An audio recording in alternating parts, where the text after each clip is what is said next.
আসসালামু আলাইকুম, শামসুল ইসলাম স্বাগত জানাচ্ছি আপনাদের সবাইকে। ইন্ডিয়ান ক্রিকেট নিয়ে উপমহাদেশে সকলেরই আগ্রহ রয়েছে। আপনারা জানেন এই মুহূর্তে আইসিসি চ্যাম্পিয়ন্স ট্রফির ঠিক আগ দিয়ে ভারত ঘরের মাঠে ইংল্যান্ডকে আতিথেয়তা দিচ্ছে এবং 5টা টি-20 ম্যাচ খেলছে। তারপর 3টা ওয়ানডে ফরম্যাটের ম্যাচ খেলে তারা চ্যাম্পিয়ন্স ট্রফির প্রস্তুতি সেরে নেবে। Good ideas, good planning for sure. যদিও টি-20 4টা ম্যাচ হয়ে গেছে, 3-1 ইন্ডিয়া এগিয়ে আছে, লিড করছে।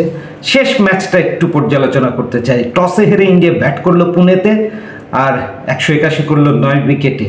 টপ স্কোরার ছিল শিবম দুবের 53 34 বল থেকে, হার্দিক পান্ডিয়ার 30 বলে 53, অভিষেক শর্মার 29 কিংবা রিঙ্কু সিংয়ের 30। ওদিকে ইংলিশ বোলার সাকিব মাহমুদের 35 রানে 3টা উইকেট, ওভারটনের 32 রানে 2টো উইকেট। এগুলো তো স্কোর শিটেই পাওয়া যায়। মূল বিষয়টা হচ্ছে যে ফল অফ উইকেটস যদি দেখি আমরা, ইন্ডিয়ার 12 রানে একই রানে 3-3টে টপ অর্ডারের উইকেট পড়েছে। এখানে একটা চরম ধাক্কা। এই ধাক্কাটা মিডল অর্ডারে রিঙ্কু, শিবম দুবে খুব দারুণভাবে সামলে নিয়েছেন এবং হার্দিক পান্ডিয়া আর শিবম দুবে মিলে পারফেক্ট একটা ফিনিশিং টাচ দিয়েছেন ইন্ডিয়ার পক্ষে এবং শেষ 5 ওভারে ইন্ডিয়া 4টা উইকেট হারালেও 68 রান তুলেছে। Mind it. এবং আবারও দেখেন ইন্ডিয়ান ইনিংসে মাঝখানেও একটা মড়ক লেগেছিল। ইনফ্যাক্ট শেষের দিকে 180 রানে দুটো উইকেট পড়লো, 181 রানে নবম উইকেট পড়লো। সো ফিনিশিং দিতে গিয়ে ওইখানে সবাই বড় শট খেলতে গিয়ে আসলে 3টা উইকেট ফেলেছে এবং 3টা বল নষ্ট হয়ে গেছে। ওইখান থেকে 1-2 রান করে এলেও কিন্তু 81 জায়গায় 85-86 হতে পারত। So these are the areas to be concern. Team management, coaching staff, তারা কোন জায়গাগুলোতে আসলে ধরিয়ে দেবে খেলোয়াড়দের যে ভুল কোথায় করেছি। বড় শট খেলতে হবে শেষ দিকে বড় রান করার জন্য, ঠিক আছে, বাট তোমার সীমিত সামর্থ্য যদি থাকে, you have to know your limitations and capability সম্পর্কে পরিষ্কার ধারণা থাকতে হবে। Accordingly you have to go for. তাহলে যেটা হয় যে 181 থেকে নিশ্চয়ই 185 ভালো। ওই 3টা বলে রিপিটেডলি 3জন ব্যাটার আউট না হলে অন্তত 3টা রানও যদি আসতো, it could be more good. Anyhow, আমরা ইংল্যান্ডের রিপ্লাইটা দেখলাম, কি অসাধারণ ব্লেজিং স্টার্ট। 62 রানের উদ্বোধনী জুটি। বেন ডাকেট 19 বলে 39 রান করেছিলেন, কিংবা মাঝখানে হ্যারি ব্রুক 26 বলে 51 রান করেছিল। So these are the good areas for England when they came in to chase 182 রানের টার্গেট 20 ওভার্স ম্যাচে। কিন্তু দেখেন 62, 65 এবং 67 এই একই সময়ে পাশাপাশি 3টা টপ অর্ডার উইকেট পড়ে আসলে ইংল্যান্ড একটু ব্যাক ফুটে যায়, মাঝে সামলে নেয় অনেকক্ষণ। তারপরে আবার দেখেন 129, 133 এবং 137 এইখানে পঞ্চম, ষষ্ঠ এবং সপ্তম এই 7টা উইকেট মাঝে টানা পড়ে যায়। ফলে আর কিন্তু কোমর ভেঙে যায়, ইংল্যান্ড আর সোজা হয়ে দাঁড়াতেই পারে না।